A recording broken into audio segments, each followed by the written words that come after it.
नमस्ते, फेरि एकपल्ट हजुरहरू समस्त जनालाई स्वागत छ मेरो युट्युब च्यानलमा। र आज चाहिँ के भने दिदी घर आइरहेको छु म। र दिदी घर आइपुग्ने बित्तिकै म छक्कै परेँ, किनभने अस्ति मैले हजुरको समक्ष एउटा भिडियो देखाएको थिएँ, जुन चाहिँ भिडियो थियो हजुरले धेरै माया दिनुभएको थियो, ड्रेगन फुलको थियो है। कत्रो फुल फुलेको थियो त्यो दिन। र आज चाहिँ भने 2 महिना पछाडि आएर हेर्दाखेरि कति मजाको फल लागि हेरी अब यहाँ हेर्नुहोस् त पाक्ने बेला भइसकेको छ। र मेहनत गर्दाखेरि मेहनतको फल त भेटिँदो रहेछ है।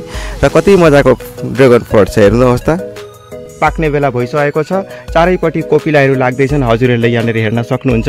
र यता पनि गएर देखाउँछु हजुरहरूलाई, यहाँनिर हेर्नुहोस् धेरै ठाउँमा फुल लाग्ने बेला भइसकेको छ। कोपिला कोपिला कोपिला कोपिला चारैपट्टि कोपिला लागिरहेछन्। यता फेरि फुल भइसकेको छ। यहाँ तलतिर यहाँ चाहिँ पाक्ने बेला भइसकिरहेछ, पुरा पाक्ने बेला भइसकेको छ। हेर्नुहोस् त यहाँ छ यसरी। र यतापट्टि म देखाउँछु हजुरहरूलाई, यतापट्टि पनि हेर्न सक्नुहुन्छ।